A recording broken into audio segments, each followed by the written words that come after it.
Ayan, what's up mga kapitbahay? Welcome back na naman sa channel natin.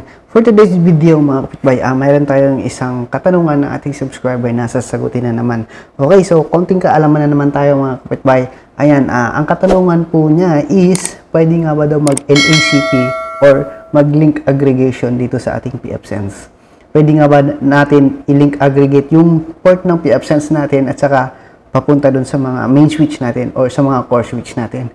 Ayan mga kapitbahay, yan yung pag-uusapan natin today. Kaya stay tuned, pag-uusapan natin ang isang katanungan ng isa natin subscriber na pwede nga ba daw mag-LACP dito sa pfSense natin. Alright, let's go! Ayun na mga kapitbahay, Okay, so bago ka mag-LACP dun sa pfSense mo, meron tayong mga bagay na dapat i-consider muna pagdating sa server natin or pagdating sa mga box natin. Okay, kung inyo mapapansin mga kapitbahay, kapag nag-install ka ng pfSense Community Edition, so usually ini-install natin siya sa mga desktop or sa mga mini PC. So, ang available na port nun ay isa lang. So, kailangan mo bumili ng isang port para sa one. So, dapat, kapag mag-LACP ka, syempre, ano nga ba ang meaning ng LACP? Ayan. So, shortcut. So, kung gusto mo basahin yung meaning, i-google mo lang yan mga kapitbahay. Pero pag sinabi kasi nating LACP, parang niloload, kinukombine mo yung dalawang port. As in, like for example, yung port ng pfSense Netgate namin, 1 gig isang port. So, kunyari, gusto mong tumaas, i-combine mo, LACP mo yung dalawang i-link aggregate mo yung dalawang port na yun para maging 2 gig. So, yan yung trabaho ng LACP. Same sa mga switch or same sa mga Cisco or sa mga managed switch. Para-paras lang po yung trabaho nun. Kaya, ayun, kapag gusto nyo talagang malaman kung ano yung pinaka-meaning ng LACP, yan, don't forget, Google lang po nyo, nandun lahat yan. Okay? So, ngayon, ang shortcut is, i-combine mo yung dalawang port para maging 2 gig or para maging 4 gig, ganon, mas malami. Ayan. So, ang dapat natin i-consider is yung port. Kasi, kapag bumili ka ng Netgate mismo na 5100, which is, yun yung ginagamit natin ngayon dito, so, meron tayong 8 port nun. So, maraming available. Marami kang pwedeng i-combine na port para maging 2 gig. So, yun na nga, ang pinagkaibahan nun sa mga PC lang na binibili natin o sa mga mini PC nag-iisa lang. So, mapapagastos ka talaga ng konti. Kailangan mo lang talaga bumili ng LAN card na, kunyari, LAN card may 4 port or 1 gig isang 1 gig na port. Yung isang PCI lang pero 4 port siya. Yun yung usual na binibili para pwede kang mag-link aggregate. Pero kunyari, dalawa PCI mo or pwede yun, dalawa PCI mo, ang gagawin mo is, pwede mo i-combine yung dalawa na yun, tapos ang gagamitin mong 1 port is yung built-in. Pero, kunyari, dalawa yung internet mo, magkukulang. So, usually kasi yung mga PC, dalawa lang yung PCI, tatlo, ganun, 4, pwede na yun. So, mga high-end na mga motherboard. Pero kunyari, PC mo old lang, usually kasi, iisa lang yung PCI port nun. Okay, so ayan, ipapakita ko sa inyo actual kung ano nga bang pinagkaiba ng, yun, sa mga hindi familiar, ipapakita ko yung actual mukha ng 5100s kung ano ang sinasabi ko kanina. Okay, ayun mga kapitbahay, ito yung sinasabi ko sa inyo. Ito yung Netgate ko na 5100s, kung inyo mapapansin. Ayan, 6 na port siya. So, etong dalawa na to is 1 port ko yan, ito yung LAN port ko. So, etong LAN port ko na to, pwede ko pang i-combine yun dito para magiging 4 gig. So, kung hindi mo naman kailangan i-combine yun. Pero kunyari, medyo malaki yung internet mo is 5 gigabit na per seconds. So, kailangan mo i-combine tong dalawa or tatlo. Pwede yan, i-LACP mo yan. Okay? Yan yung pinagkaiba kapag naka-Netgate box ka mismo. Mayroon na siyang kasamang ganyan. Pero kunyari, ito yung backup pfSense ko na pfSense CE. Ayan, kung yung mapapansin, yan yung built-in na port. Tapos, ano yung dalawa kong port sa baba? Ayan, dalawang PCIe na LAN card na D-Link.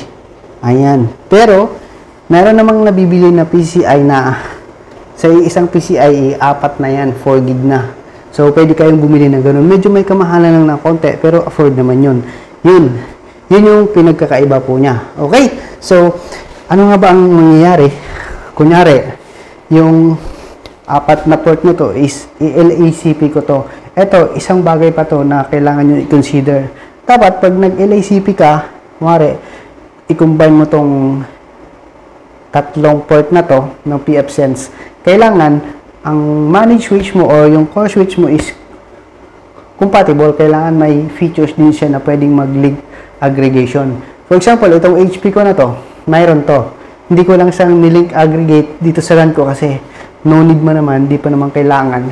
Kasi ang nakalink aggregate ko lang itong mga to. Itong mga tong server na to na file server yan. At saka yung mga CCTV file server na to.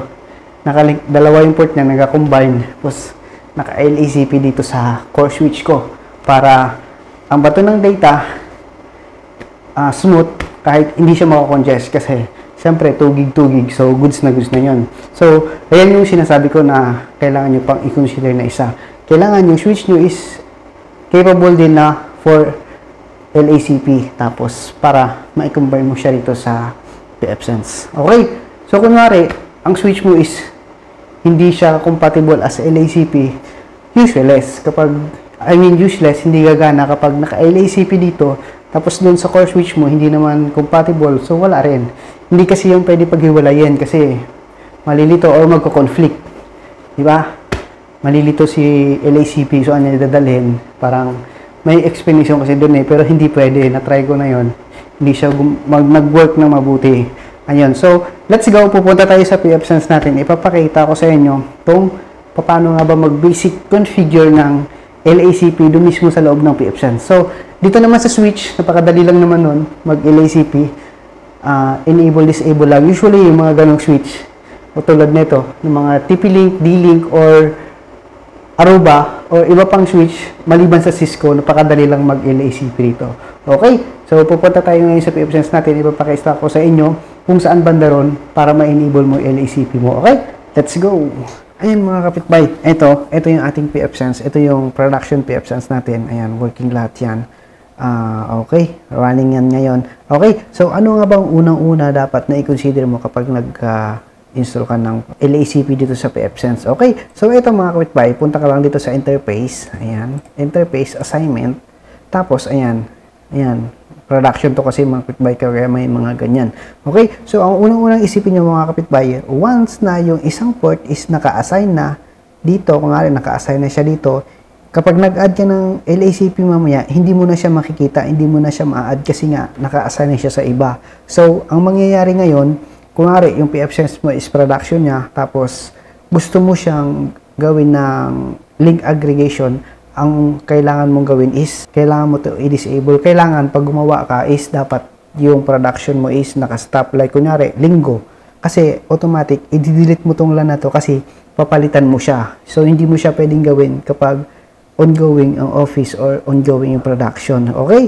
So, yun yung isang dapat i-consider mo. Okay? So, paano nga ba mag-create ng LACP dito sa pfSense? So, punta ka lang dito. For example, interface, tapos assignments, ayan, tapos pupunta ka rito sa baba, sa gilid, logs, ayan. Pag kinlik mo yung logs na yan, create ka lang, ayan. Ayan, kung yung mapapansin, yan yung configuration, napakadali lang. Ito mga kapitbahay, kung yung mapapansin, yung log protocol, marami yan, ayan. Diyan mo makikita, LACP, failover, load balance, saka round robin. Okay, so ito mga kapitbahay, based sa experience ko, tinry ko na kasi ito lahat, itong mga to, medyo hindi stable tong tatlo na to. Nagkakaroon ako ng problema, hindi ko malaman kung saan. Ang pinaka-stable na nakita ko is ito, LACP, combining the two port na act as one lang sila. Okay? Ito, hindi ko na-try kasi ito in production kung gumagana, pero sa bahay na-try ko, parang nagkakaroon siya ng problema.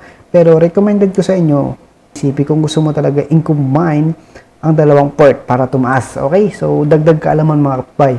Okay, so ang gagawin mo mga kapitbahay, create ka lang. Kunyari, i-combine mo tong tatlo na to. Tapos, LACP, tapos, default, tapos, ganyan. Wala ka nang babaguhin. LACP. LACP. Ayan. Ganyan na ganyan lang mga kapitbahay. Kunyari, itong tatlo na to, gagawin ko silang, i-combine ko sila. Ayan, wait lang, ulitin ko. Tingnan mo, pansin, IX1, IX2, IX3, nandito sila. Kasi, kapag pumunta ka rito sa interface, ayan, naka-assign na kasi yung IX0, IGB1, IGB0. So, hindi mo na siya makikita doon. So, nag-umpisa sa IX1. Ayan, nag-umpisa siya dyan. Okay? Hanggang 3. Ayan. So, yan lang yung gagamitin natin ngayon for sample. Yan. Punta ka lang sa interface, logs, tapos add ka lang. Tapos, select mo lang tong interface na gusto mo i-combine. So, kunyari, itong tatlo na to, gusto ko to i-combine as one. So, pipili mo lang LACP, tapos, default mo lang, yan. Tapos, ayan, eto, marami kasi yan eh. So, i-default mo lang para hindi ka na mahirapan. Tapos, LACP_ports. So, lalagyan mo lang siya ng ganon para makita mo siya. Okay? So, once na kinlik mo yan, tapos pag kinlik mo yan, so, automatic, nandyan na siya. Ayan. Okay? So, napaka-basic. Isipin mo lang na kapag pumunta ka rito sa interface, assignment, pag gusto mo mag-add, makikita mo siya dyan. Ayan. Available is, ayan. Okay? So, parang nag-add ka lang din ng normal port. Pero, eto, naka-link aggregate na. So, kunyari, mag-create ka ng VLAN. Mag-create ka ng VLAN. For example, mag-create ako ng VLAN 24. VLAN 24. Tapos, i-assign ko siya sa parent interface. Dito ko siya papadaanin kay log. Ayan, log 00. Ano nga ba pinangalan ko doon? Wait lang. Ayan, interface log 00. So, kunwari, mag-create ka ng VLAN. So, parang normal lang na creation ng VLAN. So, ang gagawin mo lang, kunwari, example, 24. Ang gagawin mo lang is isa-select mo lang siya doon. Ayan. So, ayan na. Tapos, lagyan mo lang siya. Description, new LAN. Okay? So, pag sinave mo yan, automatic, ayan. Nandyan na siya. Nakakombine na siya. So, after nyan, punta ka lang dito ulit sa interface. Ayan.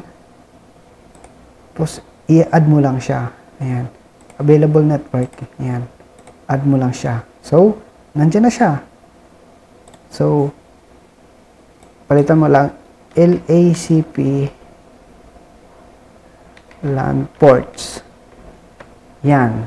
So, napakadali mga kapitbahay. Tapos, lagyan mo lang siya ng IP address, tapos lalagyan mo lang din siya ng DNS, ganun. Tapos, after mo mag-create, ito mga kapitbahay, normal lang talaga. Ang pinagkaiba lang is naka-aggregate na siya. So, punta ka lang dito ulit, services, DHCP, tapos gagawan mo lang siya ng, hindi pala siya naka-enable. Gagawan mo lang siya ng DHCP. So, hindi muna natin in-enable, baka kasi mamaya mag-conflict. Yan, gagawan mo lang siya ng, hindi, wala naman nakakabit. Gagawan mo lang siya ng DHCP server. Tapos, goods na yun. Wala ka nang babaguhin. Ganun lang kadali, mga kapitbahay. Ganun lang kadali ang pag-create ng LACP. So, after mo ma-create to, automatic, itatag mo na siya dun sa switch mo. For example, ito yung switch ko na isa. Yan. For example, itong switch ko na D-Link. So, kapag pumunta ka rito sa function, may function layer 3. Saan ba yung LACP nito? Ayan, link aggregation. Usually, ganun lang din naman ang mga process sa mga ibang switch. Pag kinlik mo dyan, LACP port, yan. I-create mo lang din. Itatag mo lang siya. Tapos, itatag mo lang siya dun sa VLAN na yun kung saan siya dadaan. Okay? So, napakadali lang. Mare, tatlong port ang kinreate ko, di ba? So, i-add mo lang din yung tatlo. Mare, port 1, port 2, passive, ayan, active, passive. Ayan, pili ka lang dyan kung ano gusto mo. So, ganun sa switch. Napakadali lang din. Okay? So, once na na-create mo na yung port na yon, so, automatic, dun mo ikabit yung galing sa pfSense mo mismo. Kunwari, kinumbine ko tong dalawa na to. 2 at saka 1 hanggang 3. Yan. Tapos, naka-passive or active, ikaw bahala. Yan. Tapos, apply mo lang. Once na nakumbay ko ng 1 hanggang 2, automatic, doon mo ikakabit yung pfSense mo. Tapos, ayun. Tapos, itatag mo lang siya doon sa VLAN na kinrate mo kung saan dumadaan yung dito sa pfSense na to kung kanino siya naka-assign. So, sa VLAN 24 siya. Okay? So, ganun lang kadali mga kapitbahay. Sobrang easy lang gumawa ng LACP dito sa ating VLAN, sa ating pfSense. Okay? Naka-combine na. So, naka-combine na siya. Naka-combine na siya doon sa switch. So, sobrang dali na lang. Sobrang easy. At saka, wala kang traffic na mararamdaman kasi nga, magiging 3 gig na yun eh. So, napakalaki na nun. Okay? So, ganun lang mga kapitbahay. Sana natulungan ko yung isa natin subscriber. Sana may natutunan siya about dito sa pag-configure ng LACP sa pfSense link aggregation. Okay? So, super easy lang mga kapitbahay. Kung mayroon kayong mga katanungan or any suggestion, comment down below mga kapitbahay. Huwag nyo kalimutan. So, God bless and peace, and thank you so much sa support sa aking channel. Maraming salamat. God bless. Peace.